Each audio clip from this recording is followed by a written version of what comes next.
Hukum menikah dalam Islam. Hukum nikah perlu dipahami oleh setiap umat Islam. Pasalnya bagi seorang muslim, pernikahan adalah ibadah yang paling lama selama ia hidup di dunia. Hal inilah yang membuat Rasulullah SAW sangat menganjurkan seorang muslim untuk menikah. Pernikahan adalah komitmen seumur hidup dan menjadi awal dari sebuah keluarga. Tujuan pernikahan lebih dari sekedar penyatuan fisik dari laki-laki dan perempuan, namun juga penyatuan dalam spiritual dan emosional. Hukum nikah dalam Islam dibagi berdasarkan kondisi dan faktor pelakunya. Jadi faktor yang menyebabkan seseorang diwajibkan atau diharamkan untuk menikah adalah kondisi yang sedang dialaminya pada saat itu.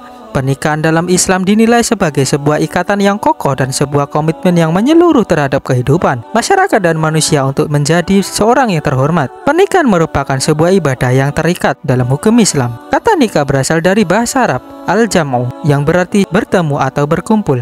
Menurut Islam, nikah adalah suatu ikatan lahir batin antara seorang laki-laki dan perempuan untuk hidup bersama dalam suatu rumah tangga melalui akad yang dilakukan menurut hukum syariat Islam. Hukum nikah dalam Islam bisa menjadi sunnah, makruh, mubah, bahkan haram, tergantung dengan kondisinya. Secara umum, hukum nikah adalah sunnah. Orang yang menikah akan mendapat pahala, tapi jika tidak melakukannya pun tidak akan mendatangkan dosa. Dalam fikih Islam, hukum nikah dibagi berdasarkan kondisi dan faktor pelakunya. Menurut Asy-Syaikh Tsabit, hukum nikah dalam Islam adalah sebagai berikut. Yang pertama, wajib. Hukum nikah menjadi wajib bagi seorang yang sudah mampu menikah, memiliki nafsu mendesak, dan takut terjerumus dalam perzinahan. Yang kedua, sunnah. Hukum nikah menjadi sunnah jika orang yang nafsunya telah mendesak dan mampu menikah tapi masih dapat menahan dirinya dari perbuatan zina. Yang ketiga, haram.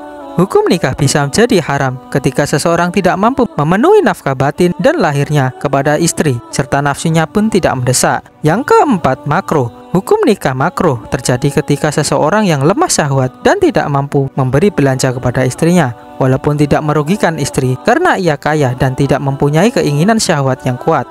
Yang kelima, mubah. Hukum nikah menjadi mubah jika orang tersebut tidak terdesak oleh alasan-alasan yang mengharamkan untuk menikah.